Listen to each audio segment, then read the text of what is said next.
And yeah, makes awesome. Well, thank you for agreeing to do this first and foremost. Like you and I were having a really fun chat over Discord about ships in Elite Dangerous. I think you put out a really awesome video just recently about sort of like your view of how to rebalance all the ships in the game. And I think one thing you and I have in common is that we probably have used more than the average share of ships that most people have used in the game. I mean, by the sheer amount of our playtimes alone, I think that would come with the territory. For me, I recently looked up my overall playtime, and I definitely know it's over 3,000 hours. It probably is around 3,300, something like that. I need to calculate it again, but it's close, something like that. I think Mechann, yours is quite a bit longer than mine, but... Yeah, either which case. I'm not looking it up. I refuse to look up my play. I How don't know many what I hours don't you want to know wasted? what it is. Like it'd be Oh it'd be boy. depressing. Like although Alright. candidly, like a bunch of it is probably gonna be idling, sitting in a station like now, chatting with people or like things like that. So like um yeah, but look, lots of ships in Elite, which I mean, I think the point you were making in your video, which I kind of like, agree with. Right? It's like that most people start in the Sidewinder because everybody starts in the Sidewinder. That's the one thing we all have in common, which is the ship I'm in right now. There's By an the way. exception to it, sure, but generally speaking, Oh, your right. You average can start person. in Eagle, right? If you like a Kickstarter backer, like there was an option as a Kickstarter backer to start in Eagle, right? If I remember correctly. That's one of them. However, that wasn't the only one. There was a tier for something as high as a Cobra III. Yes! There were even pledge tiers. I think it was 250 pounds. But yeah, essentially that tier gave... you can actually go and look it up on Kickstarter, because that page is still alive, all that stuff. And you can see the tiers for pledging, and one of them certainly gave Cobra III as well as a starting vessel as well. But yeah, Eagle was the most common, next cheapest, easiest one. So yeah. So a Almost little bit of anyone, that Star except Citizen except intro for the the most Kickstarter. determined backers of the beta from over 10 years ago start in the right. Sidewinder. And then people move up, and typically they find some ship they love. If they are haulers, maybe they fall in love with the Type 9. If they are explorers, it used to be they would fall in love with the Asp Explorer or DBX. If they were fighters or PvPers, like they would certainly have Fer de Lance or Meta de Lance in their hangar, and they didn't use much else in terms of like ships in the game. Whereas I think a lot of the fun in a game like Elite is variety. It's like the ability to try out different ships, which is why having balance and having ships that are good at certain things but not so good at others is a good thing. I think we both agree, Yamix, on as far as the game balance is concerned, right? Generally speaking, it's a lot more fun when there are multiple tools and in a game, but it really gets very quickly boring, even from just an average player's perspective, when every tool is basically a reskin. So, the more options, and the more options that actually have a meaning behind them, the more fun overall it is. I mean, you can take a look at plenty of games with those exact examples. To a certain degree, you could say, well, Dark Souls or any of the Souls-born games, because of their variety of weapons, items, and so on and so forth, the game overall just becomes a lot more interesting.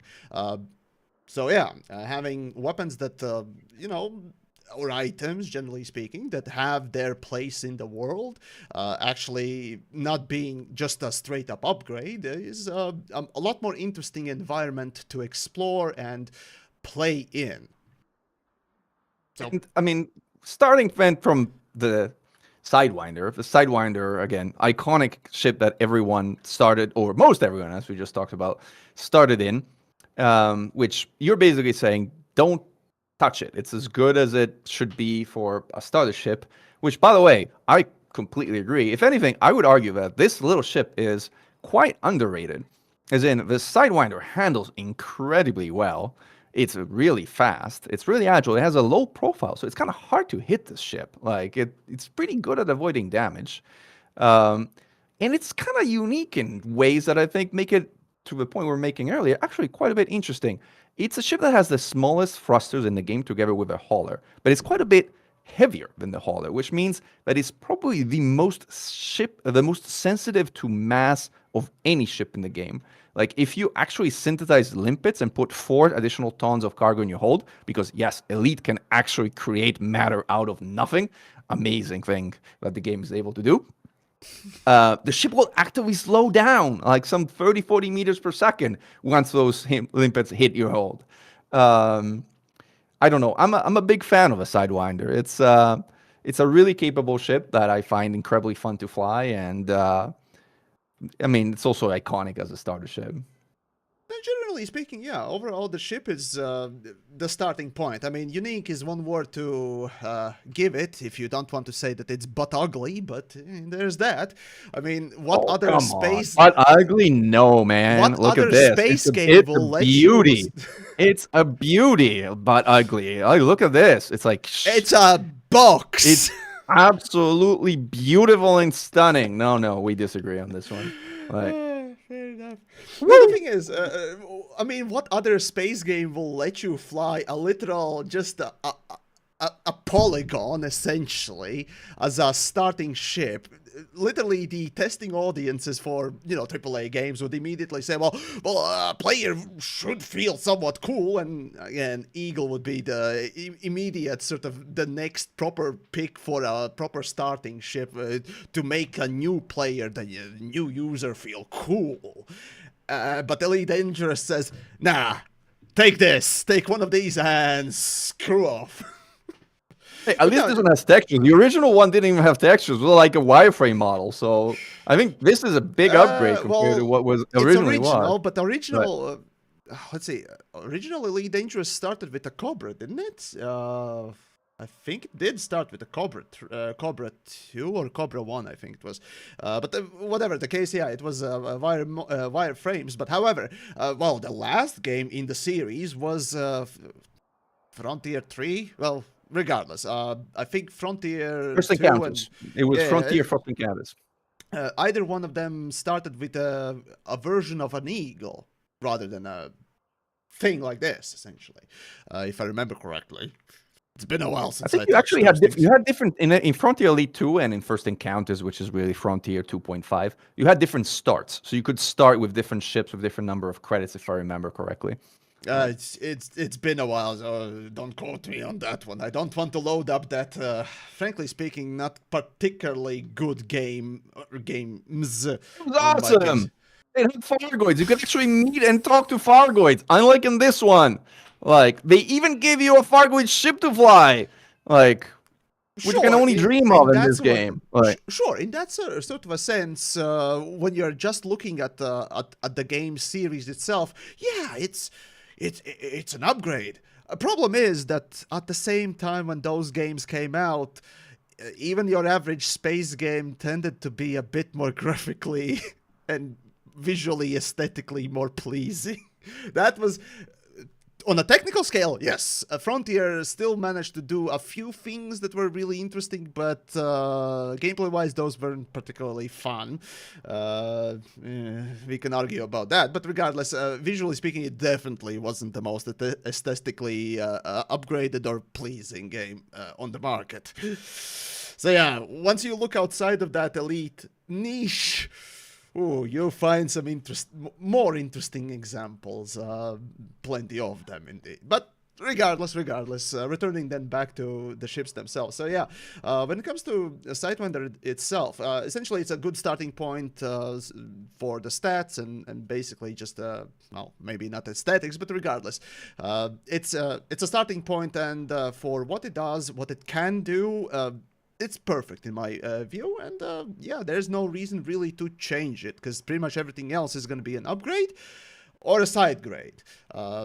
More namely, specifically about the Eagle 2 and the shit bucket hauler that technically is cheaper, and we can move on to the next ships then. Your The thoughts? hauler, the Yeah, let's hauler, go with the as we hauler. say, the hauler in Antique Sinnoh Combat is famous because, as we say, the hauler is a ship that has the best weapon convergence in the game. Like, for those who don't get the joke, it is because the hauler only has one weapon, and it's hard to get better weapon convergence than just having one weapon, because like all you're doing is pointing a single point, and it's as precise as it gets. This is supposedly, as the name implies, a trading ship, but the reality is it's actually quite popular as a combat ship as well, simply because it's just so tiny, funky, and fun to fly that there's like a sort of whole micro sub-community within the Antique Sinnoh community that just loves flying and fighting in haulers. Obviously, where you lack in sort of breadth and capacity of a ship, you need to make up in numbers. So you got to bring friends, but take 3 or 4 haulers, and you can do some damage to even some of the nastiest things in the game. It does take some coordination, but that's part of the fun. I mean, death by the 1,000 cuts is a thing, sure. I mean, as long as you throw enough shit on the wall, you'll probably break through it as well, but I don't know, Chief. One thing that Hauler is more famous for, even in the late game, is a taxi ship. Essentially, a ship that has the biggest jump range for quite some time in the price range, making it a really interesting hopping ship. Hence my particular comment about just renaming it differently. Because hauling, well, yeah, technically it also has bigger cargo bay than Sidewinder, but couple of tons is not really that much, and it definitely excels more, even in late game, about its jump range, or at least in kind of a way it should, because, hey, it has nothing going for it. No speed, no weapons, no nothing. Literally just one thing it does, and it's a sort of cargo bay, maybe, but mostly jump range, because of its just pure lightness.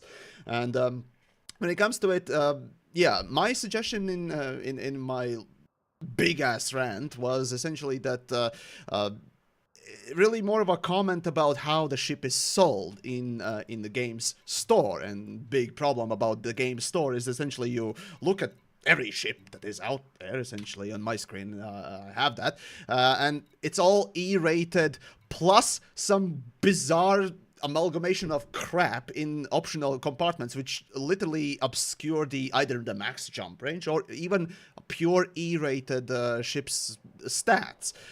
You can't really compare those stats with anything that a fully upgraded ship would manage to do, or actually even showcase what the ship can do. Hence, my simple suggestion was to, well, change the stats screen properly to display the maximum stats or maximum capabilities without, or with engineering would be really nice. Still, when it comes to Hauler itself, my suggestion was simple. Because it is, yes, it is actually cheapest ship in the game. Just simply delete a couple of things from the optional compartments and make it actually cheaper than rebuying a Sidewinder, because Sidewinder is being sold right now in any sort of, well, in Jameson where I'm sitting, for 28,000 credits, while Hauler is 46. So a normal player would think, well, that's an upgrade, but in reality it's not. It's really not. So that was my suggestion. Yeah, I mean, I think all in all, look, I think there's a big community that loves this ship for what it is, which is a tiny little ship that actually flies very well. That's the thing. Has perfect convergence, as we just talked about. When you have nothing and is going great with for friends. you, or you don't have any weight, literally any thruster will propel you really quickly. Yeah, no, I mean, as I said, this is a ship to use with friends. So the unique thing about the Hauler is it's great with friends. At least that's all I Yeah, think it's a about using taxi the Hauler. ship. It's a perfect taxi ship by itself. Hell, you don't need friends for that. Hell, you can't even get a friend inside. Yeah. Anyway, we next up I think have the Adder, I believe, or the Eagle. We can talk depending about the where you wanna Eagle go. if you got Go any Eagle, go comments Eagle. on it. I have an Eagle. Yeah, the Eagle is such a iconic weapon ship because it's like It's the first fighter. beautiful. It's beautiful. It looks great. It handles the best in terms of actual handling of any ship in the game. It is not the ultimately sort of most maneuverable as far as actual thrust is concerned. That title belongs to the Viper Mark III, that has even higher boost acceleration than the Eagle, but it gets close and it turns a bit better than the Viper. So there are situations where you may want to use the Eagle instead of the Viper. In combat, it's really sort of held back by the fact that it's the only ship that has a single utility slot, which is a big limitation, especially in anti-xeno combat, where the use of heat sinks is the difference between sort of life and death in most situations. But Thankfully, because of it's its not the only handling, one. Imperial Eagle also has the single yeah, utility Eagle slot, and but yeah. that's a great point. And one of the things that we often fall prey to is conflating the Eagle and its Imperial cousin, which have so much in common, but they also have quite a few differences. So I think you're right to call out the fact that they're definitely distinguished and separate ships.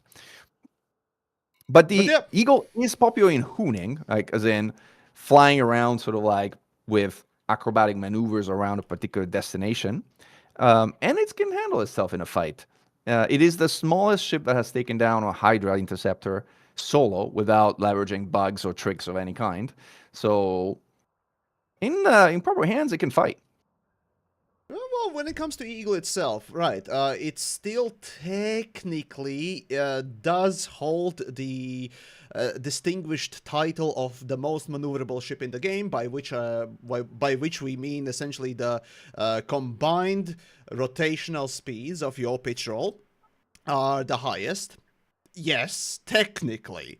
However, just like all the other normal old school ships, essentially outside of just recently added ones, and Type 7 for odd reasons, Eagle has doesn't have a particularly good yaw pitch speed, as most other ships in Elite Dangerous have, for, relatively speaking, obvious reason of default control scheme for Elite Dangerous being set as a for mouse players as a pitch roll based rotation. Essentially, for your mouse you got rolling and pitching rather than yaw for left and right, and up and down being the pitch. So yeah, for that reason, essentially the ship is created to have, well, negligible pitching for negligible yaw turn speed. However, pretty incredible pitch for yeah, pretty incredible pitch speed, which is not sure if any ship actually beats it. I need to go over the stats again.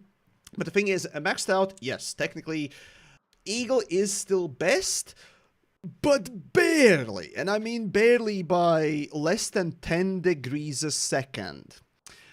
Can anyone guess which is the second fastest turning ship in the game? But we'll get to that.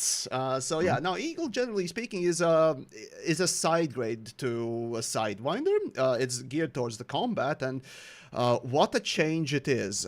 Even though at the very start, when I started the game, I picked sidewinder, jumped to adder, skipping hauler and eagle.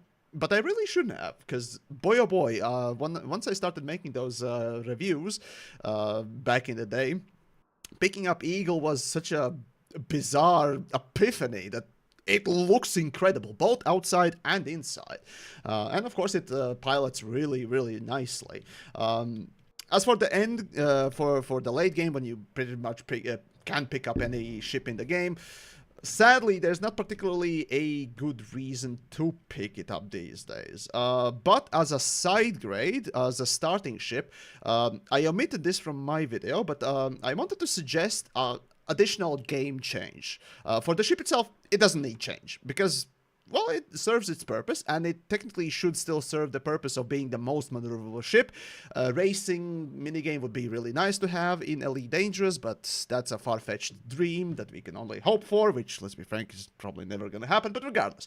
When it comes to Eagle, honestly, with the new developer approach to the game, or at least their attempts in certain ways to create a better new player experience these days. I can talk about that validity, but they claim that they, with the new development team, want to create better new player experience, and fine if you do so.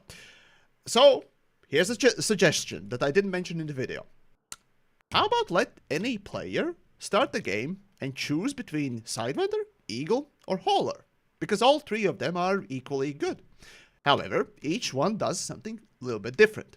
So it really wouldn't be much of a problem to offer these three things. Immediately, the combat enthusiasts would go for eagle. Your average player would probably pick sidewinder because it can do more things.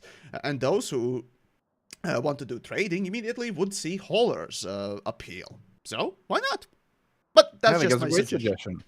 Yeah, so there you go. Now, the next ship, and this is, I think, the first ship where we diverge in our assessments, and we have slightly different experiences with this one, is the notorious taxi of the galaxy, the Adder. Like the ship that many of us have taken when we've taken, what the name is, like the name of a taxi service? Can't even remember what's it called in game. Apex Shuttle. The Apex Interstellar Shuttle, yes. It is for whatever reason, the ship of choice of Apex Interstellar.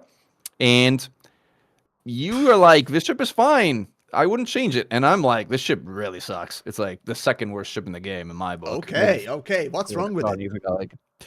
Well, first of all, like about a third of your like view is obfuscated by the canopy. So basically, that's just a visual. Who cares? Who cares? Well, how are you gonna fly if you can't see? Like, you know, it's a bit of a limiting factor not being able to see what's in front of you. I find that to be an issue. At least for me, it's an issue. Like fly with vibes, okay? Just fly with vibes. Well, I have killed a Fargoid blindfolded. I have done that, but it's not exactly what I do for. It's not exactly what I like to do, just for the sake of doing it. And it just flies like garbage. Its pitch yaw ratings are terrible. Like it's slow. It's got a small power distributor. It's got nothing going for it. It's like it's not good for combat. It's not good for trading.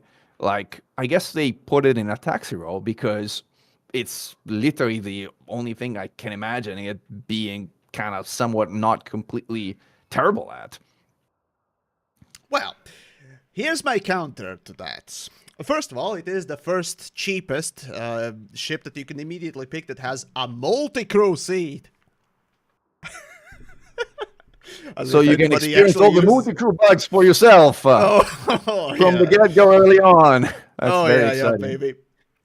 Second of all, but yeah, basically, Adder works as a simple upgrade, an immediate upgrade for Sidewinder as a multi-role ship. And for that price increase, yeah, you're getting more cargo space, you're getting more hull, and I think you got also more shields, but either which case, basically, you also get more weapons, because this is also the cheapest ship that allows you to get medium hardpoint, which also, remind me, enables you to do what gameplay?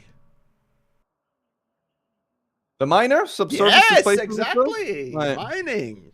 It allows you to do all types of mining. And as a matter of fact, back in the day, when I tried to do multiple speedruns as to see how fast you can get to from a completely fresh save to Anaconda, this was one of the approaches I took. I picked up a Sidewinder, did a couple of quick missions, or a bounty, essentially. Was able to pick immediately Adder, and because of that medium compartment, or hardpoint, I was able to add the asteroid cracking thing, the seismic whatchamahazard. Seismic charge launcher, yeah, there you go. And I was able to immediately just pack one full Adder with one cracked asteroid and immediately jump to Asp Explorer. And that accelerated me to rather quickly, if I get lucky, of course, to get to a, well, early mid-game ship, if you will. Asp Explorer I still consider as an early mid-game, but regardless. Yeah, that allowed me to, after with Asp Explorer, to do, well, either, again, mining or passenger missions. And that further on accelerates you to do more consistent money makers, and basically within less than 2 ours get Anaconda. Yeah. So as a stepping stone, as I call it myself in my review, a pavement slab, it is a stepping stone, and it's rather than a side grade, it's supposed to be that upgrade portion, if you will, that very early one, and for that purpose, it serves its it serves its purpose essentially. But for the end game, yeah, there's not particularly a lot of reasons to actually pick it up. Yeah. My carrier disagreed with you so much that decided to shoot the other down. That's how much. Even my carrier like disliked this ship. We'll talk about those. Oh god. Yeah. Right. All right, so that's the adder for you guys. Yep. Moving up from the adder, and it is really a kind of move up from the adder. What we got next? Well, we can go with see. Imperial Eagle or Viper. Imperial Eagle is Imperial cheaper Eagle. technically. So yeah, Imperial Eagle. Your thoughts on it? The Imperial Eagle is truly a sister ship to the Eagle. It's got a lot of things in common from its 3 hard points, and don't be fooled by the fact that one of the hard points is a medium, because this ship does not have the power distributor to use a medium weapon together with 2 small weapons. So effectively, Well, that one small is upgraded, so you can do mining in it. yeah, mining in the Imperial Eagle, I can bring home all those 3 tons of platinum. That's definitely a great build, Yamix. We'll add it to the Yamix recommended builds. Like, here is the mining Imperial Eagle, approved by Commander Yamix. I like shitty ships, okay? But the signature of the Imperial Eagle is that it's fast. It is significantly faster than the Eagle, and it is as fast as the Viper Mark III, which means it's the fastest ship in the game. It can hit 932 meters per second. In fact, it can generally do so more easily than the Viper Mark III. 21 meters, 921. That's the There's maximum. a 3 in there. It must be 923, or am I misremembering? No, it was 921. Yeah. That's because you have a mining seismic charge launcher on yours, and I drop mine, so I'm either going which to case, faster. basically Like, both of those ships can hit the maximum self-propelled speed in the game. But yeah, carry on. Yes. So they're very fast, but it does pay the price in terms of agility compared to the Eagle. So its lateral thrusters are significantly weaker, and its turn rate is lower. So if you want a straight line velocity, then the Imperial Eagle is the way to go. If you want slightly more maneuverability, the Eagle is the way to go. And because if you pick the Eagle, you generally want the maneuverability, you generally will go with the Eagle instead of the Imperial Eagle as a general rule. Although I have to say, like in Void Black, it does look pretty sleek. So there's that. It's still a very pretty looking ship. Well, the Imperial White is really nifty. Very standard though. Like, Yeah, but yeah, hey. White is pretty too. But generally speaking, right, Imperial Eagle is also technically the first Navy rank unlock without actually delving into navies themselves. That's true. As in Yeah, Imperial, absolutely right. For whatever reason. But there you go. That's a niche, I guess. Yeah. But yeah, it's real niche is really the top speed. And for that, it really should. And really, the game should accommodate that speed and the propensity for players to do hooning, right? Just fucking around and just making a big splotch on some kind of a planet, essentially. Hence, we need racing mode, or racing minigames, or hell, even racing tracks, just as props. Because, god damn it, why not? That's one of the things that I do actually like from fucking Star Citizen, of all goddamn things. So yeah, much rather... Why not? I mean, racing will be fun. I mean, racing is fun. Like, we kind of go out of our way to create our own versions of racing. In particular, there's a racing league in Elite Dangerous. Groups. Yeah. Go check them out. But yeah, no, I mean, Elite Dangerous already has technically racing built in the game, already made. You know, the tutorial, when you play it, there are rings, and they go sequentially, and the game checks when you go through them sequentially. Just make it a gameplay. I know. I mean, again, racing would be really cool in this game. In fact, to your point, there's already communities that are kind of like creating their own ways to do as much of it as they can. But if it was available, I'm pretty sure it'd be very popular. And talking about racing, I think the next ship in our list is the racing ship par excellence in the game, the Viper Mark III, iconic ship and probably my favorite small ship if you include the ship that you hate the most. But we'll talk about that later. The Viper Mark III is truly, truly, truly a remarkable little small ship. It's together with the Imperial Eagle, the fastest ship in the game. It has the highest acceleration in the game. Like we've actually measured it. The trichord acceleration, so when you accelerate on 3 axes, like forward, up, and right, or any 3 that you choose, which is the highest you can accelerate in the game. This thing pulls on boost 70G. 70G is more than enough to kill any normal human being. So like suspension of disbelief to a degree.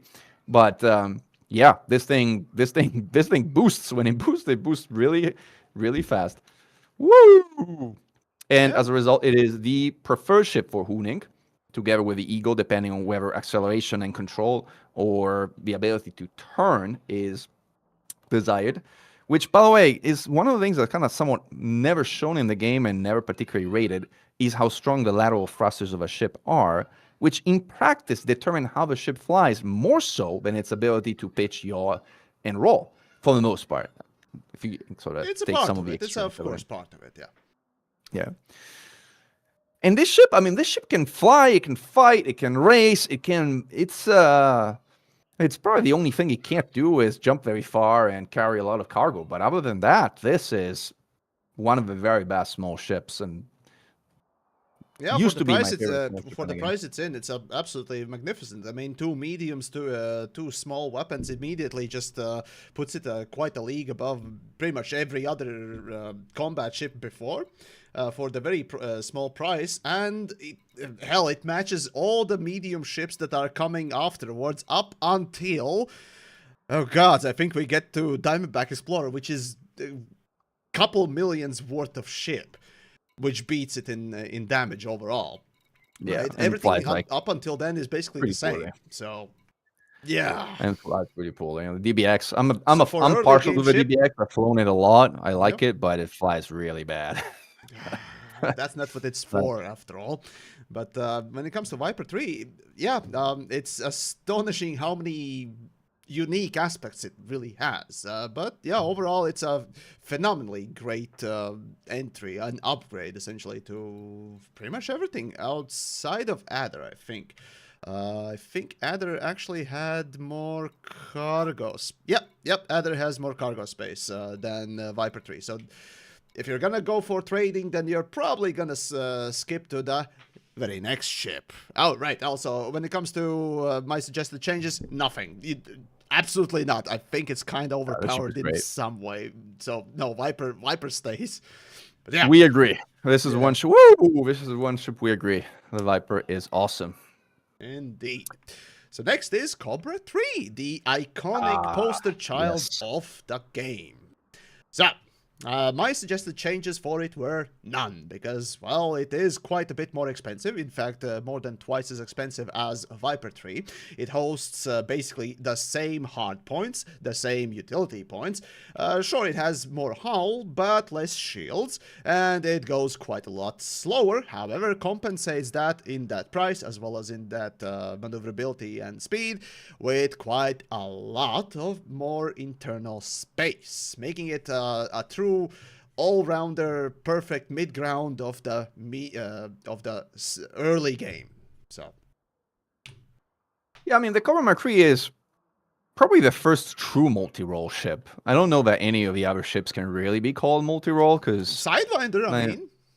Yeah, well, the sidewinder, is it really multi-role? I don't know. It's no role. It really has no well, it technically has comparison of Eagle and Hauler, so it's kind of in middle of those two, but maybe, I don't know. Like, yeah, I guess you could make that argument. But I mean, if you sort of like then take that one step up to moving just beyond the truly beginner ships, then the Cobra Mark III falls into that multi-role sort of segment. But unlike some of the multi-roles in higher segments, it's not as good as like some of the higher multi-role ships. As in Well, that's the multi-role thing. You ships. pay extra, you get more, obviously. You lose a couple of things, but those are negligible. So, yeah, obviously, with price, you'd kind of get a little bit more, wouldn't you? So, for the price Cobra 3 is in, well, you get quite a lot.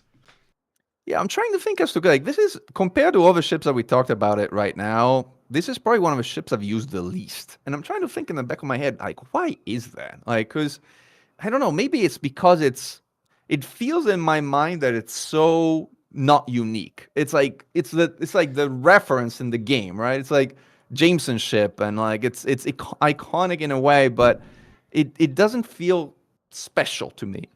Maybe it's just maybe it's just It's Mechann. another Like you're, polygon, okay? So, I can't blame it you. is, yeah, it does look like a weird polygon. That's true.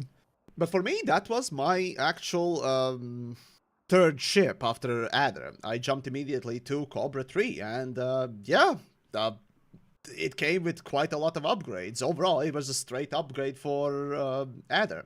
Sure, there were some little things that I lost from Adder, but none of them really mattered. Especially back then, we didn't have engineering, so it really didn't matter that much. So yeah, Cobra 3 was more tankier, more powerful, had more space. Especially, you could do both. It was the bounty hunting and trading without a problem. So yeah, that was just a no-brainer. Yeah.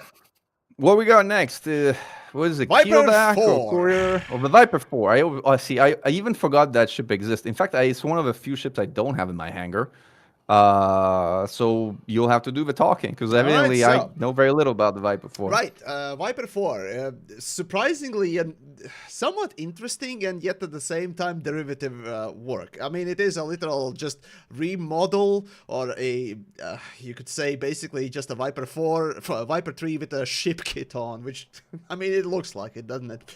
But it's noteworthy aspects are, well, very few. Namely, specifically, it is a Viper 3, and coming from Viper 3, you think, oh, well, it was a really fast ship, so this is gonna be, in the same vein, just more combat-oriented, but still really fast ship.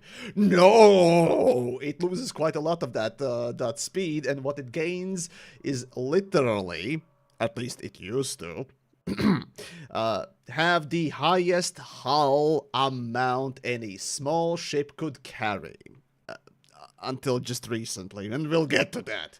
But yeah, Viper 4 excelled in being the hull tank, a very early game hull tank that beat every single small ship in the hull hardness. And I've fought against a few hull tank builds of this ship, and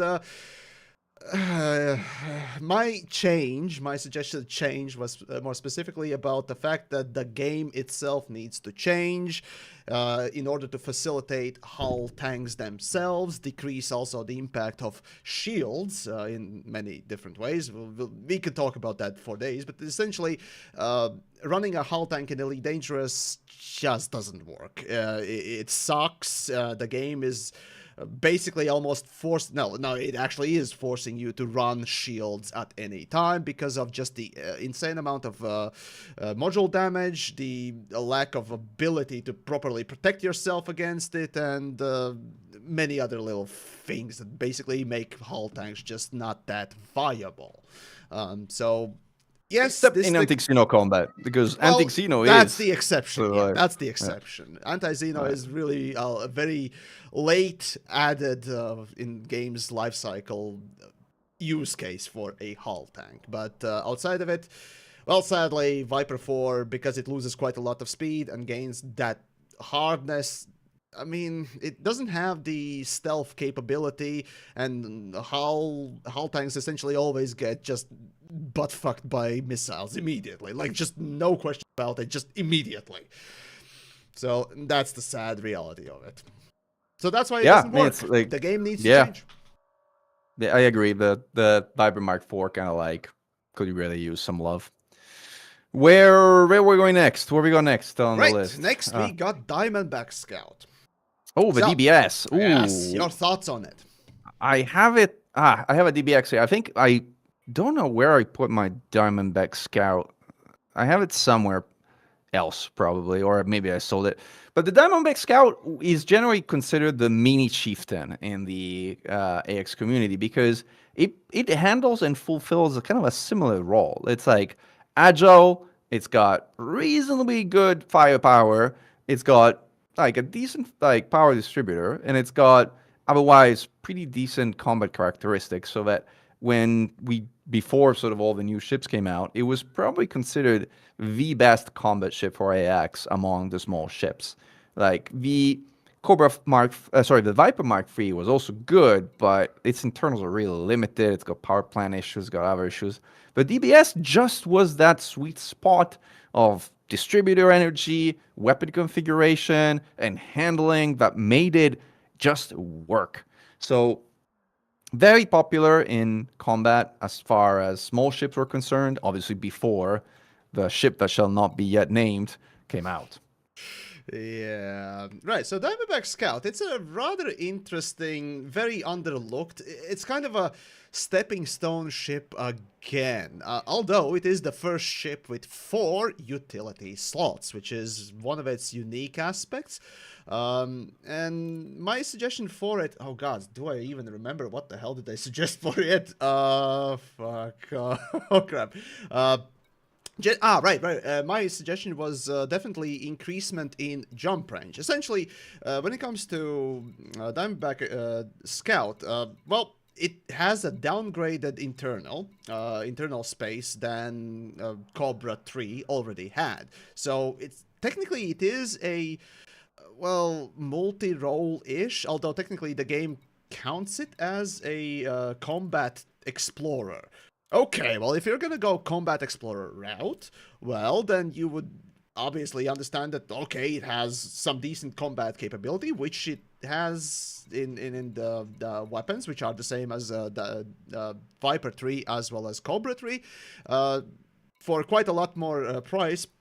But yeah, also the same power distributor, but you have quite a lot more utility slots, which allow you to boost up your shields quite a bit more. You got decently about the same speed, or somewhere in between the Viper 3 and Cobra 3, if I remember correctly. Bigger power plant, thrusters, although, again, the thruster size is a different sort of thing that doesn't really necessarily give you more speed or whatnot else, but regardless, the ship itself is supposed to, at least in theory, be this ship that you can actually jump far and also do combat in by sacrificing quite a bit of that upfront weapon power, which for hardpoints you can immediately sense. For the same price you get for quite a lot more price of a Viper, you get Diamondback Scout, which basically deals the same amount of damage, but it can jump quite a bit further at the sacrifice of those internals, and that's its sort of niche. Another niche that Diamondback Scout sort of occupies, or ideally could occupy, is stealth, surprisingly. However, again, the game doesn't necessarily facilitate that sort of a gameplay, sadly, and hence, really, my suggestion was to still increase Diamondback Scout's jump range so that it is more than the Diamondback Explorer, which is more expensive and also heavier ship, which is more capable. You know, Scout is just a lighter, smaller ship, and for a lighter, smaller ship, well, I think it should be jumping a little bit further than Diamondback Explorer. But, you know, for the extra price for Diamondback Explorer, well, you get quite a bit more other things. Still, both of the ships would definitely benefit from the game supporting some kind of a stealth gameplay, be that on-foot stuff or whatever, infiltration, if you will. Or just deep space missions where these types of ships would actually excel. Again, there are many ways to balance these things, but these were just a couple of my suggestions. I think it's a great suggestion, Yavex. Like the concept of a scout having a high jump range but having limited internals to do much else other than go places. I think it's actually a pretty cool idea for specializing a build. So we like it. We like the Diamondback Scout. Oh yeah. It looks absolutely cool for that industrial look. Yeah, and I'm showing you a Diamondback Explorer because I don't have a Diamondback Scout, but they look almost the same. Almost the same. Oh They yeah, behave there's differently, but they very look little almost the same. differences. In fact, I think this is it. Look, it just landed next to me. Oh, sorry. There's a Diamondback Scout. See, it's kind of hard to tell the difference. Is it a Diamondback Scout? No, there's it a might be little another bit of DBX. See, I different can't paint even tell the job. difference There's a between little two. bit of different paint job, Right, but everything else is literally right, the same. right. Okay, Yeah. cool. All right. So DBS, we love. What we got next? Well, for the very first ship to breach the 1,000,000 credit line, we have the Type 6, the first medium ship. Ah. So, what do we think? So I'm going to show you a keelback, which is essentially a Type 6, but with a few kind of Oh, changes because I don't have a Type 6. I mean, okay, I think the okay. Type 6 is a good stepping stone. It's like the, first serious trader you buy on your way to kind of bigger ships. It can't really do very much other than trade, but it does trading pretty decently, I want to say. So I mean, I was in a Type 6 for a while when I started the game originally, when I was still kind of trading things and moving things from port A to port B. Uh, and I enjoyed my time in that ship, but I was also very glad when I eventually sold it. That was until I ended up in the Type 7 and realized how bad the Type 7 is. And then We'll I get to regretted it. that. I was like, I miss the Type 6. Yeah. But yeah.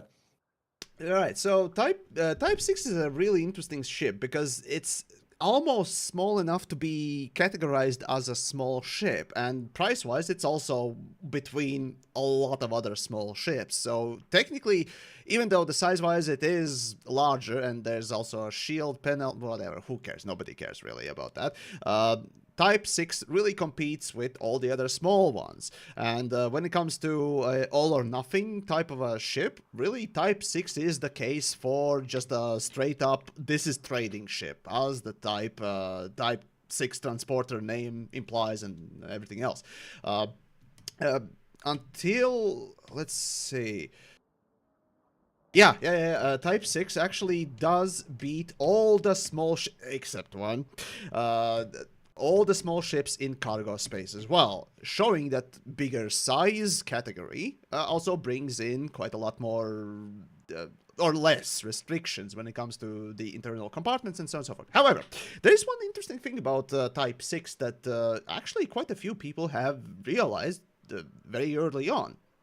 Without cargo in it, it's a great jumping ship. In fact, it is one of the ships Right. that actually is affected quite a bit by the fall off. The more weight you put on it, the less jump range you get, and it's quite a bit more drastic on this ship more than most other ones.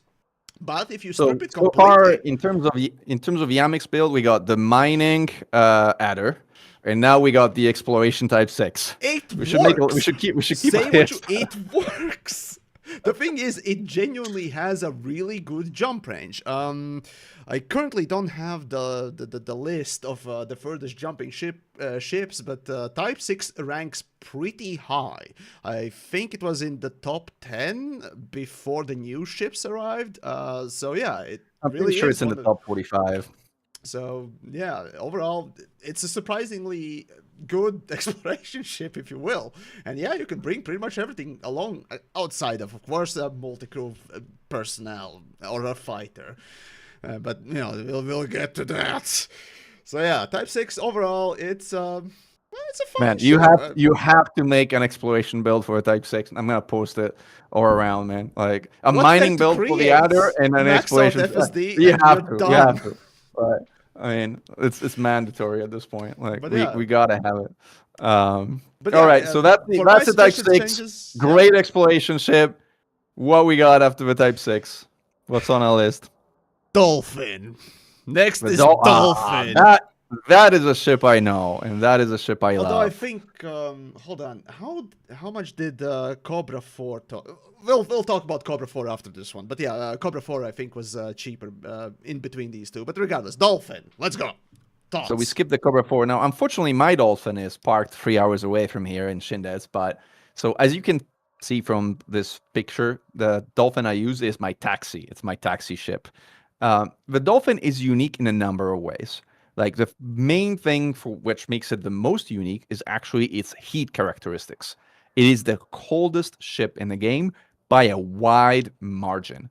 even the DBS and DBX, which are considered very cold running ships. Yeah, it used to be really cool before this thing came along. I remember the day when it came along, and if only there was a stealth gameplay. Oh well. I know, but the thing is, there's not necessarily stealth gameplay except for very niche things like smuggling and the like, which were a big thing. By the way, long range smuggling was the first big money that came to the game, and in that case, it mattered. Here, not so much. But there is a such thing as comfort. Like, for example, this ship is capable of scooping stars and running at full fuel scoop while charging its FSD without overheating. And there's value in that if you're going places. Like, you can just scoot by, charge. In fact, the funny thing is that it will start scooping fuel after.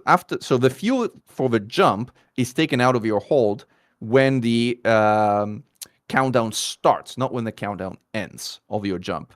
So during those 5 seconds when the countdown is running, this thing will continue scooping fuel. So this thing is actually capable of arriving at its destination with a full fuel tank, which is, again, not something many ships can do without taking heat damage or using heat sinks. So it's got a lot of comfort. It's also got a pretty slim profile from a landing perspective, which means it can land pretty freaking anywhere in the galaxy. So it's great for exobiology. I use it also as an exobiology ship. And it does okay in combat too. I mean, it's limited by its hard points. I'm sorry, two smalls. You're better off with a fucking eagle, literally, than this. No, well, it depends what you're trying to do. It depends what you're trying to do. Like, two smalls, if you put things that bite in there, two smalls can bite. Again, depends what you're trying to do. But like a chihuahua, yeah, sure. Well, I mean, look, for example, if you're playing a shield strip support, you can put Cyto Scramblers in there. Cyto Scramblers have a DPS of large beams. Put 2 Cytos on this thing, and it hurts. It hurts shields, like, pretty significantly so. And it's basically impossible to target and impossible to track because it runs so freaking cold all the time. So sure, it's got some niche combat roles. It's certainly okay. See, here's the thing. We got the mining adder from Yamix, we got the exploration type 6 from Yamix, and now we got the combat dolphin from Mechann. Like we got a list of amazing builds coming out of his stream, guys. That's one big abomination, man. Like, for 2 million credits. The mining adder is like a mining adder is instead totally meta. All right. What do you think of a dolphin? Why the hell does it exist? For 2 million credits, you are literally with 2 small hard points, when at the same time, literally, a ship that costs 1/10, less than 1/10 of the price of Dolphin, you get extra 2 hard points that are medium. Viper 3. Sure, internal cargo space is quite a bit larger than Viper 3.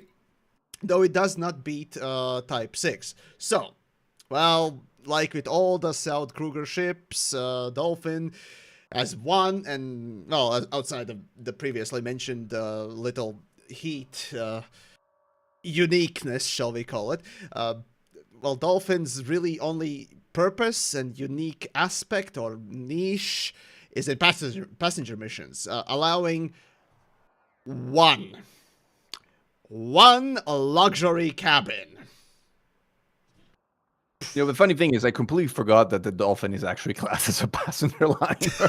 Believe it or not, it's true. You're right. It's like the smallest passenger liner.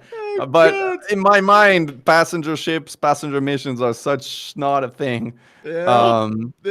Which is, I mean, it's actually, of all the gameplay loops in Elite, it's not even the worst. So yeah, you're right. It's a decently paying gameplay loop if you find a decent location for it, I suppose. Missions that give you location to go to from the same place. Yeah, I mean, all you have to do is go 20,000 light years and come back, and you can make up to like 20 million or so. It's like great payouts for most missions. Sure. Like, oh, what a noob trap that is. But generally speaking, Dolphin is really, again, it's original idea is geared towards specifically passenger missions and literally nothing else.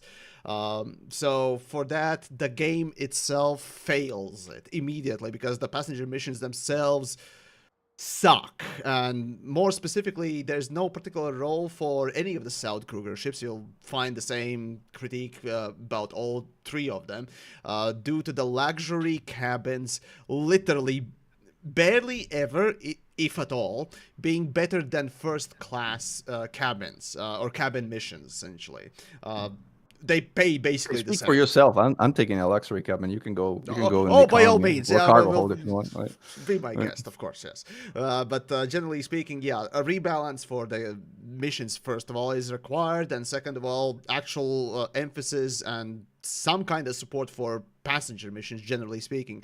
One of the more obvious changes I would suggest immediately is just, hey, let's add some kind of a function that you go in a starport, pick a destination, and then the game gives you all the missions possible, it refreshes it and gives you for that location, rather than you needing to either sit there like an idiot and wait until the missions are refreshed for the same location, or just pick one mission and just go there, which is not fun. So if you're a I know, bus right? driver, well, you're going to be selecting destination, and whatever passengers come, once the bus is full or once the time for departure is there, you depart with whatever amount is inside you. And yeah, passenger missions definitely need some kind of a focused pass, if you will, for focused destination pass or some kind of support, because there's really no reason to pick up Dolphin. Like, it's a straight downgrade, both in cargo or in jump range. And my suggestion, if you're really not gonna fix the passenger missions or improve them in any kind of a way, really the only way to properly improve it is just give it bizarrely weird and high jump range, maybe. But even that ain't gonna be saving it too much, I'd say. It's hard to say, again, so yeah, jump range is a solution for this. If you're not gonna go combat, obviously it can't.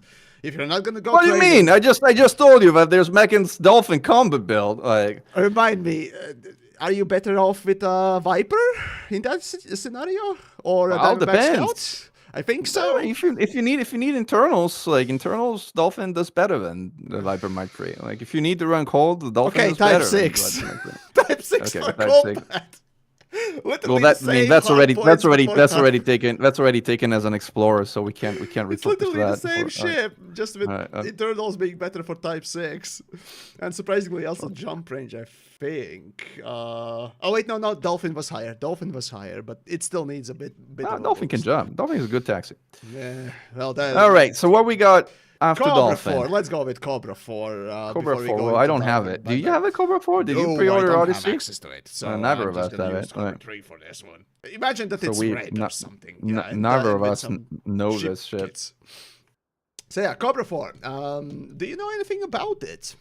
Have you flown Well, it? I only know what people told me because again I didn't pre-order Odyssey, so I don't have access to the Cobra 4. People say that the Cobra 4 is literally the worst ship in the game because it handles so poorly and it is so slow. So again, I take them at their word, and honestly, without the ability of flying it myself, I can't really have an independent opinion on whether I agree that it is the worst ship in the game.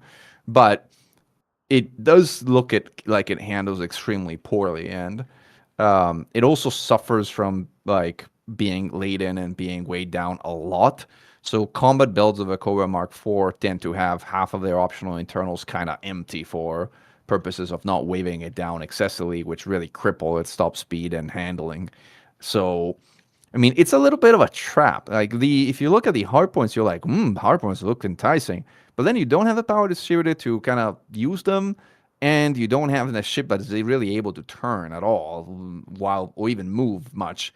So it doesn't really help to have some big guns if you can't fire them and if you can't train them on targets. So Cobra 4, big thumbs down, big thumbs down. Right, Cobra 4. So it was an exclusive ship for pre-orders of Horizons back in the day, and also Lifetime Pass expansion holders, and I think the pre-orders for the base game as well back in the day. But either of which case, it came with the Horizons essentially as one of the selling things, and it's the first, well, outside of Kickstarter. It was actually the proper exclusive pay-to-win ship. Yes! Pay to win. The Cobra Mark IV. Pay to lose, man. I can explain But- in detail as to what it is. We'll get to it, probably. We'll get to it. But generally speaking, it was the exclusive ship, right? Specifically, developers knew that, hey, if we make this thing actually really good or even competitive, well, people will complain that the people who pre-ordered it, well, they got an unfair advantage, something that we can't even access in a normal game, and that is fair. So that's why they made it bad. They consciously made it bad, and I cannot fathom any other scenario of why it's so bad. So, I can fathom a few. Well, Right. no. I can Gross fathom incompetence, several, actually. sure, yeah. Right. Assume stupidity before malice. Fair enough. Right. But no. Generally speaking, right. So Cobra IV comes with an extra medium hardpoint, and making it quite a bit more damage output capable than all the other small ships beforehand. It also has more internal space. However, it does not rival, or rather, it comes close, but it doesn't beat Type 6.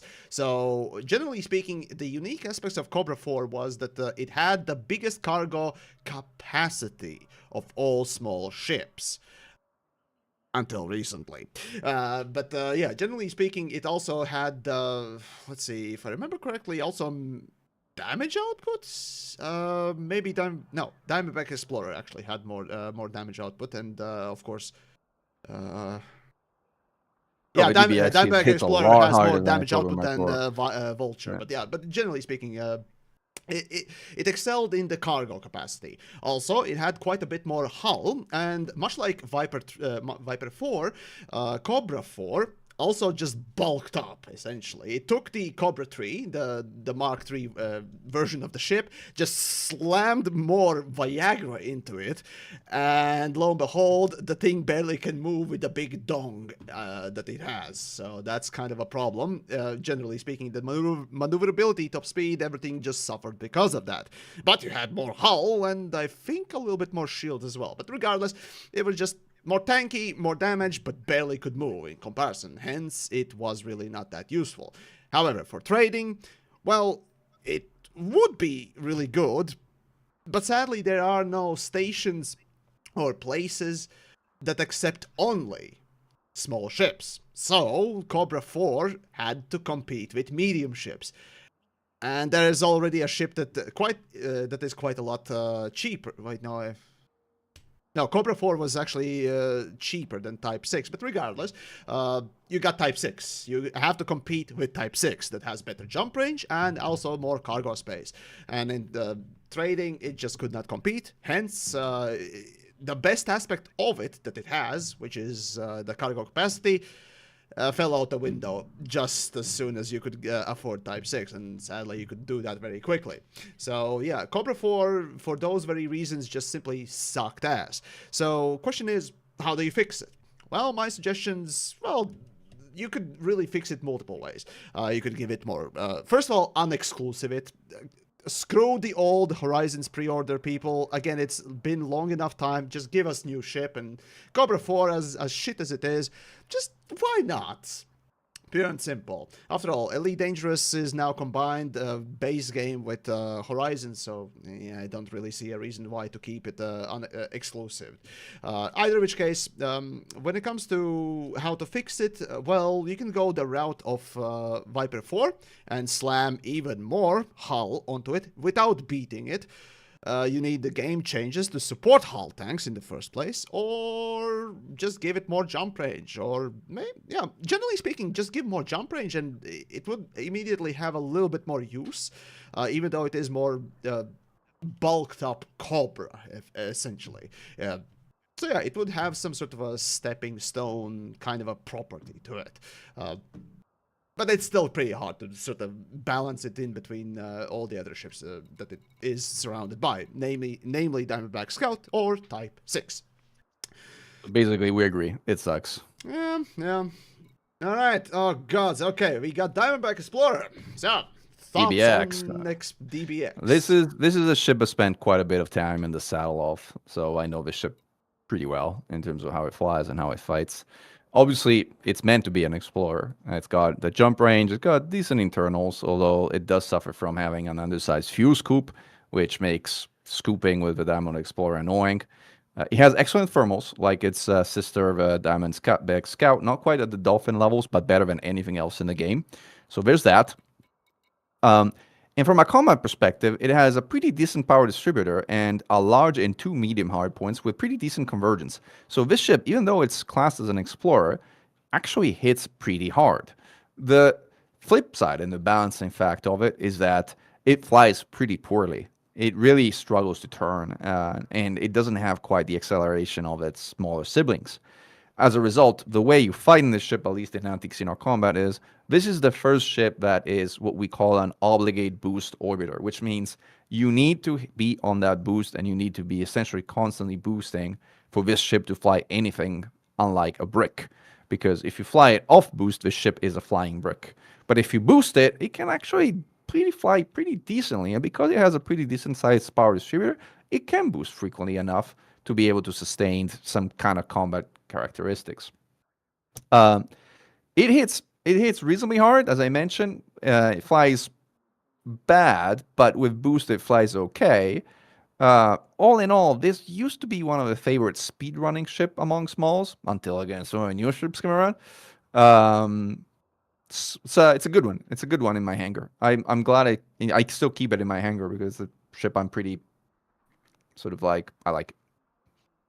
Yeah, right. So, Diamondback Explorer, the very first ship, or cheapest ship, that has a large hardpoint, which is a very big thing. And having, even by description, Diamondback Explorer is a dual-role ship designed with both exploration and combat in mind. So yeah, it's a combat explorer, though primarily these days it's mostly known for being the... Let's see. It was a second furthest jumping ship right after Anaconda. And for that, I absolutely loved the idea behind it. It is the smallest, the most stripped down ship. Because of that low weight, it was able to jump almost as far as this endgame ship. And that was fantastic. It allowed explorers to, no matter of their stature, or Volat more specifically, to enter the really high-end exploration game, if you will. However, because it's so cheap, well, you come with quite a bit of sacrifices. And I also like the old-school competition between Diamondback Explorer and Asp Explorer. Asp Explorer jumped as not quite as far, but could carry quite a lot more, especially as Mechann mentioned, the fuel scoop was the biggest gripe for a lot of them. And for that reason, they were willing to sacrifice that overall maximum jump range for just more comfort. And that's such a cool feature. That's such a cool variety, piece and aspect of it. Though when it comes to the combat aspect, well, yeah, it's very silent, and you could make a meme silent running build, and I've been ganked by those, but they can't keep silent running for long.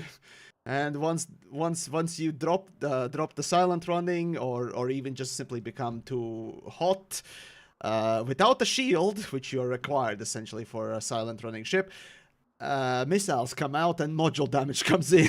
So yeah, that's again the problem with it. And of course the flight profile, because it is bulkier, it won't be as maneuverable as a scout.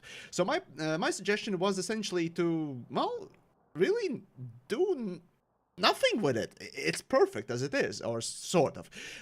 My suggestion really for the Diamondback Scout was to overtake in the long-range jumping, because, again, Diamondback Scout is basically the same ship, but just lighter. So, because it is lighter, it kind of should jump a little bit further than Diamondback Explorer.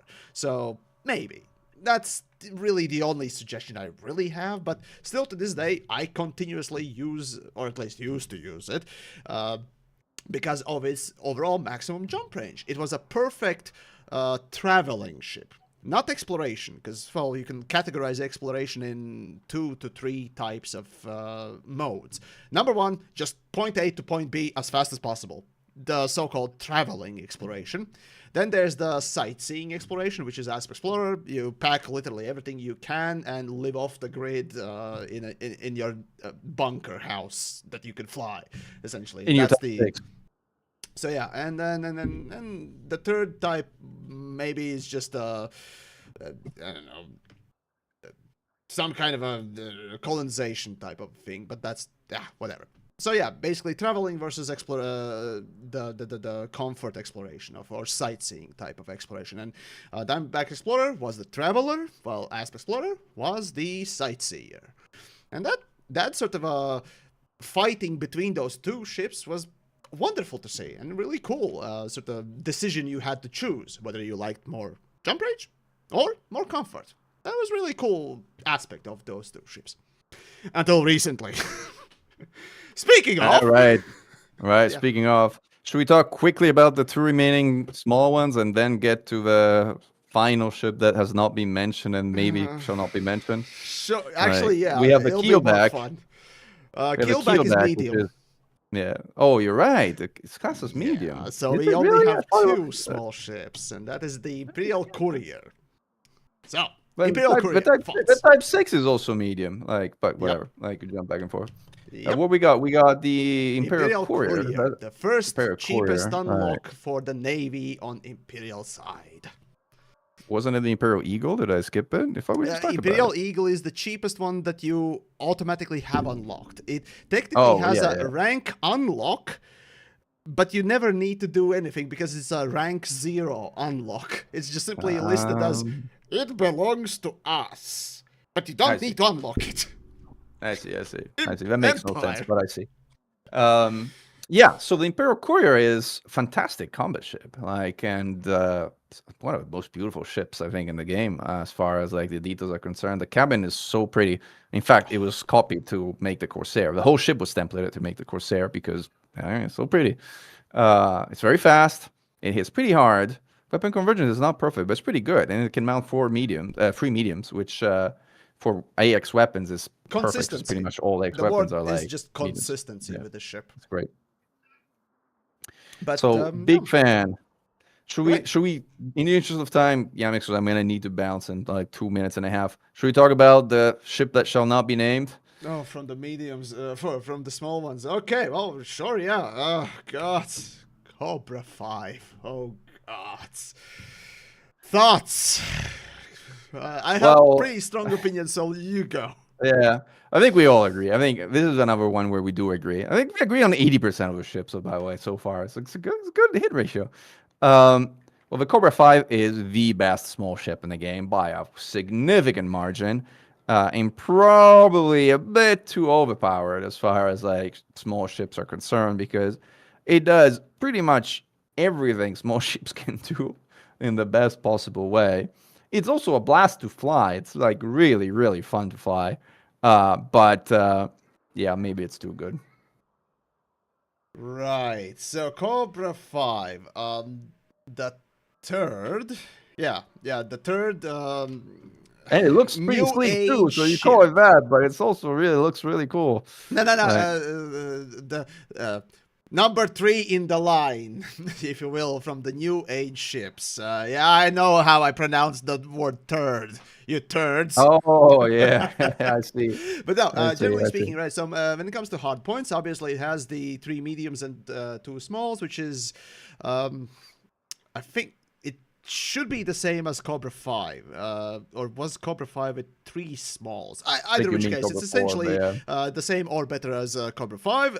The difference is that Also, including the internals, it's essentially the same, if I remember correctly.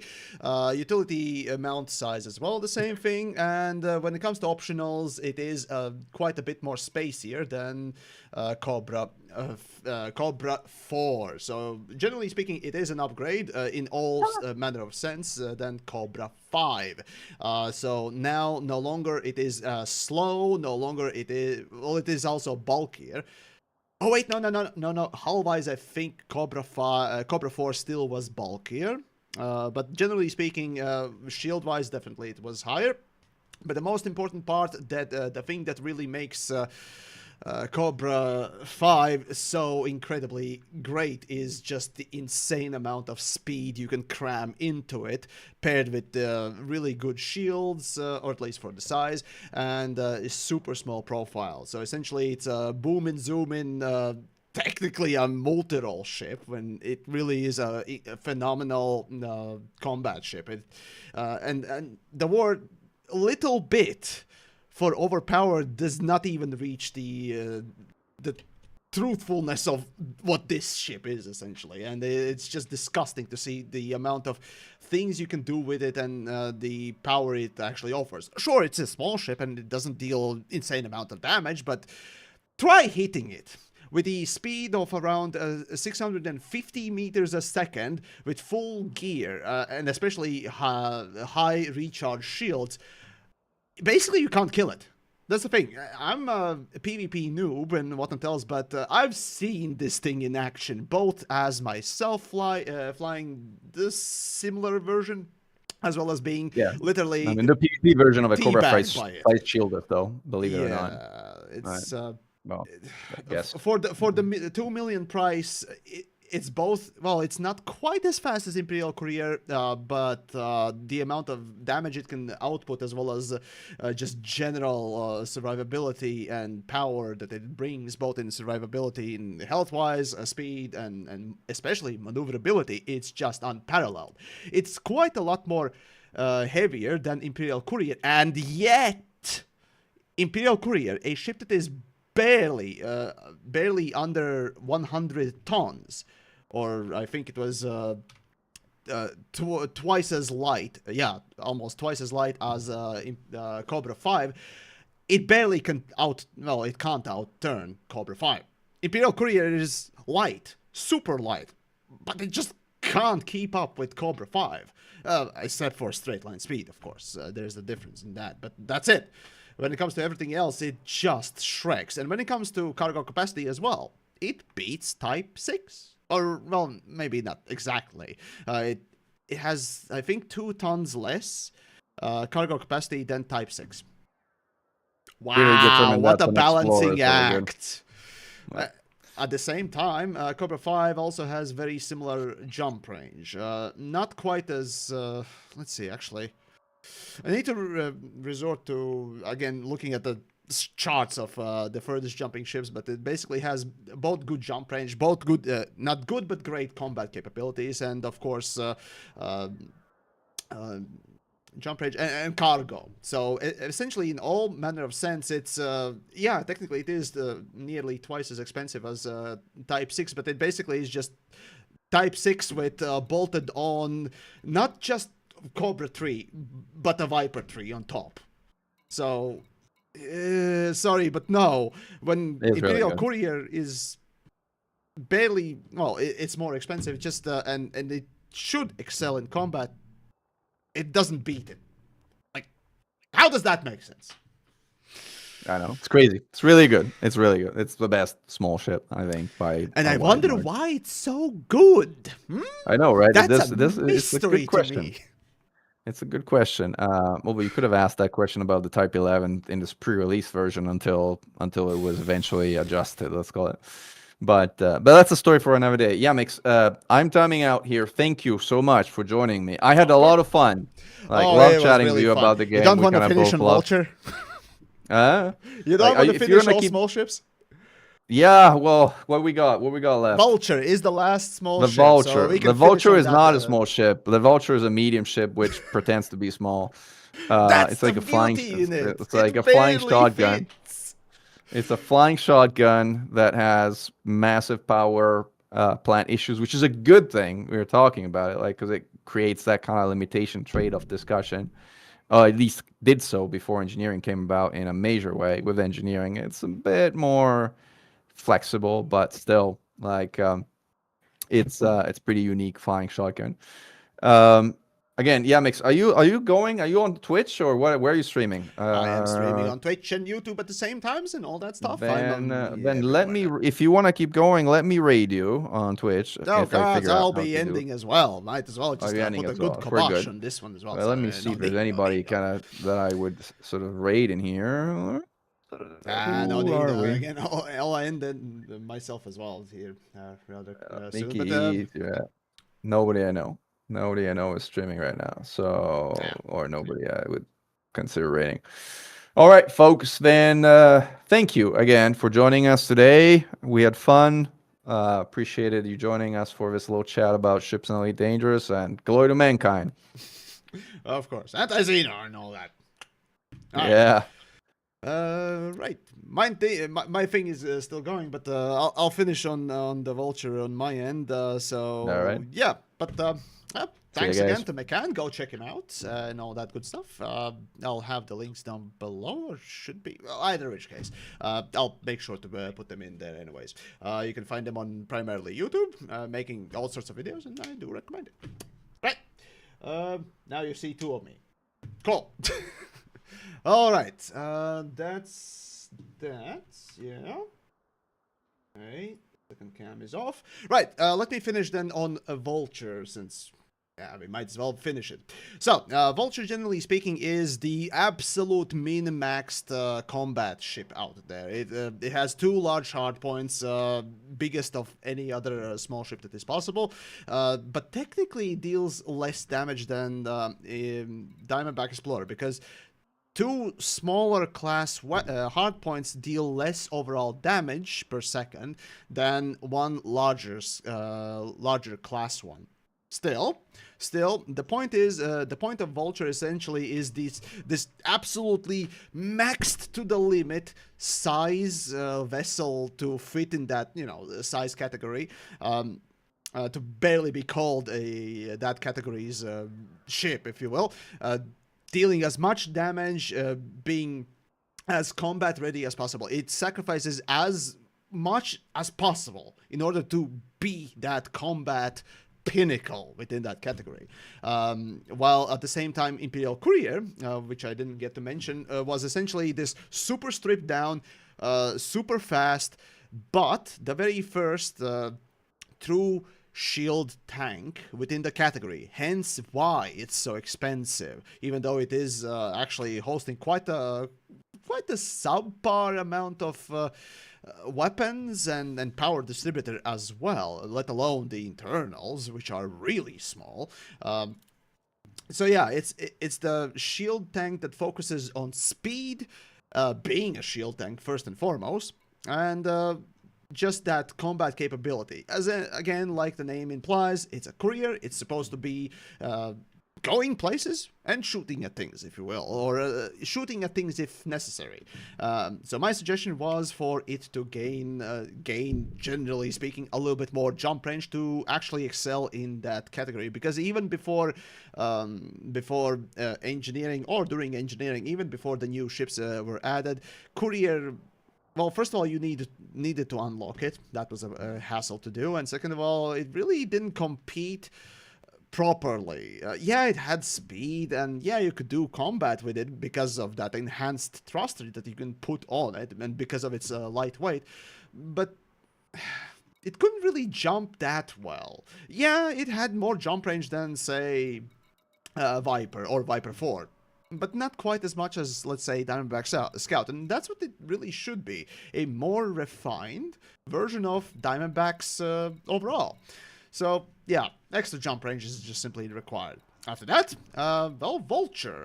Vulture was the exact kind of opposite. Sacrificing speed, gaining more hull, also being a shield tank, if I remember correctly. The ship, generally speaking, is that hardened down proper combat thing that wouldn't be just running away like Imperial Courier would. This is for fighting. This is for assumedly taking on big ships, you know, being the scissors for this rock paper scissors game, if you will. The paper being the large ships, right? Being able to completely outmaneuver them, but if it fails to outmaneuver them, enemies of larger stature, well, it gets fucked because it doesn't have a lot of hull, shields, and everything. So that was the big problem with it.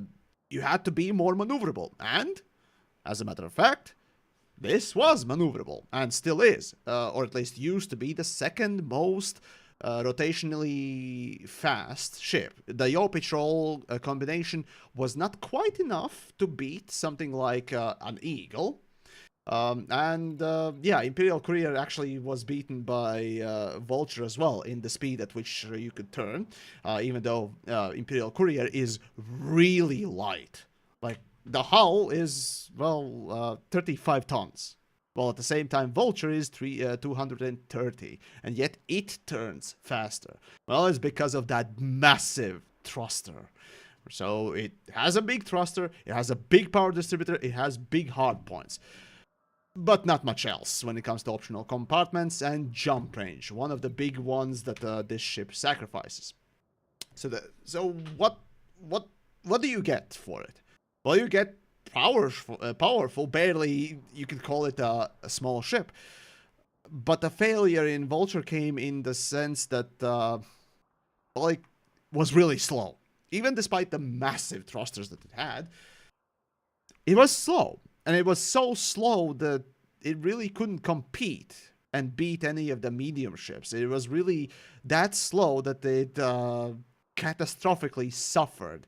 And pretty much everything else. It makes such massive sacrifices, and yet at the same time, the ship just didn't get anything in turn to actually fill the role that it was seemingly designed for. So my suggestion was just increase its top speed. And then it would become what Cobra V became. Yes, Cobra V actually is, well, technically, overall damage-wise, I think Cobra V, yeah, it is less DPS-wise capable than Vulture, and definitely power distributor-wise, but it's, because of its max speed, that's what Vulture should have been. But no, you can't kill Cobra V because of that extra speed and that small size. All small ships should be hard to kill because of the small size, but if you manage to hit them, well, they're not going to survive for that long. So that's what Vulture should have been. It just needed more overall speed. That's really all that it really needed. So yeah. But anyways, now pretty much end this little ship chat, if you will.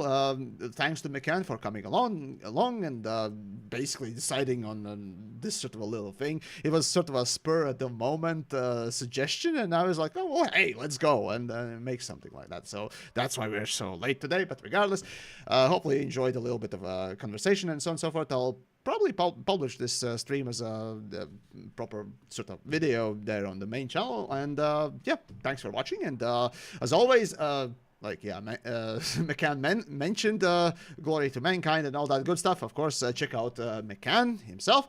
And well, also, yeah, if you want to support the content me or him create, check our Patreons if he has one. But either which case, all the links should be down below. Join the Discords and all that good stuff. Yep, back to doing the challenge run. Oh, God. And good night.